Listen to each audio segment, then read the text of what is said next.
మకర రాశి వారికి ఈ వారం ఉద్యోగరీత్యా అన్నీ బాగుంటాయి. అయితే కుటుంబ పరంగా ఇబ్బంది ఉండే అవకాశం గోచరిస్తోంది.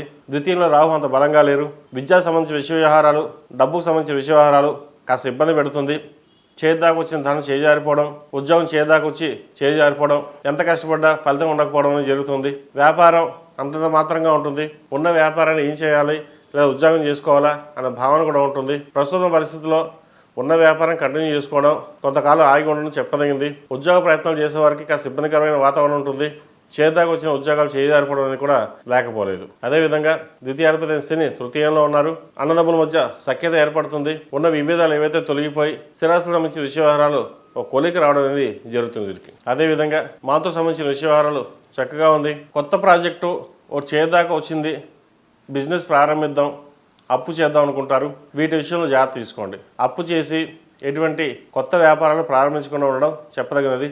భాగస్వామ్య వ్యాపారాలు అంతగా కలిసి రావు వీరికి. సొంతంగా చేసుకునే ఏదైనా వ్యాపారం కొంతకాలం ఆగి ఉండడం చెప్పదగిన సూచన.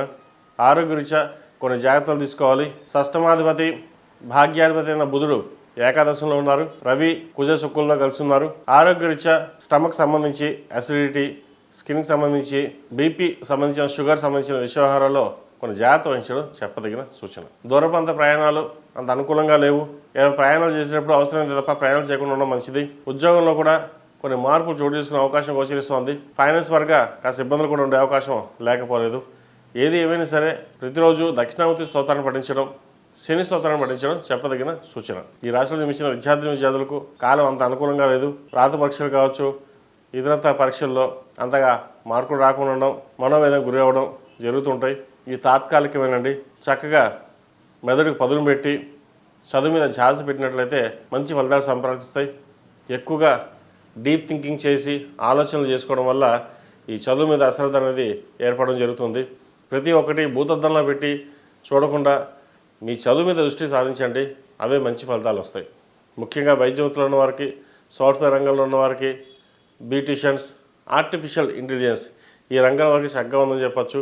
రియల్ ఎస్టేట్ చేసేవారికి అంత అనుకూలంగా లేదు. కాలం కలిసి వచ్చే వేరే దాకా కొంత వెయిట్ చేయడం అనేది చెప్పదగినది. ప్రస్తుతం పరిస్థితుల్లో అమ్మాలన్నా కొనాలన్నా రేటు రాకపోవడం అనేది జరుగుతుంటాయి. కొంతకాలం ఆగిన తర్వాత వ్యాపారం ప్రారంభించండి, మంచి ఫలితాలు ఉంటాయి. ఈ రాష్ట్రంలో ఇచ్చిన స్త్రీలకు వృత్తి ఉద్యోగాల పరంగా, వ్యాపార పరంగా విస్తరణ ఫలితాలను గోచరిస్తోంది. ఆరోగ్యరీత్యా కొంచెం జాగ్రత్తలు తీసుకోవాలి.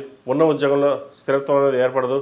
ప్రతిదానికి మెంటల్ టెన్షన్స్, ఆరోగ్యం ఎలా ఉంటుంది లేదా ఉద్యోగం ఉంటుందా పోతుందా అనే భావన ఎక్కువగా ఉంటుంది. డీప్ థింకింగ్ నాలెడ్జ్ అనేది పక్కన పెట్టి మీ కష్టాన్ని మీరు పడండి. న్యాయంగా మీరు ఒకరికి ఇబ్బంది పడకుండా మనం కష్టపడాలి అనే భావన ఎప్పుడూ ఉంటుంది. అదే మిమ్మల్ని రక్షిస్తుంది. ఈ రాశి వారు ప్రతిరోజు ప్రతినిత్యం నాగసింధూరం ధరించడం, ఓం మిసవుతో దీపారాయణ చేయడం చెప్పదగినది. అదేవిధంగా కాలభైరవ రూపం మెడలో వేసుకోండి. అఘోర పాశుపత హోమం కానీ రుద్రపాశుపత హోమం కానీ చేయించడం చెప్పదగిన సూచన. ఈ రాశిలో జన్మించిన వారికి కలిసి వచ్చే సంఖ్య 4, కలిసి వచ్చే రంగు నేవీ బ్లూ. ఏదైనా పని మీద బయటకు వెళ్ళినప్పుడు సోమవారం కానీ శుక్రవారం కానీ వెళ్ళండి, మంచి ఫలితాలు సంప్రాప్తిస్తాయి. ఈ పూజా స్టోర్.in పసుపు కుంకుమ నుంచి దేవతా విగ్రహాల దాకా అన్ని రకాల పూజలు, వ్రతాలు, వివాహం, గృహప్రవేశం, హోమాది శుభకార్యాలకు కావలసిన పూజా సామాగ్రి అంతా ఒక్క క్లిక్ తో మీ ఇంటి వద్దకే. నేడే ఆర్డర్ చేయండి మీ ఈ పూజా స్టోర్.in లో. One stop for all puja needs.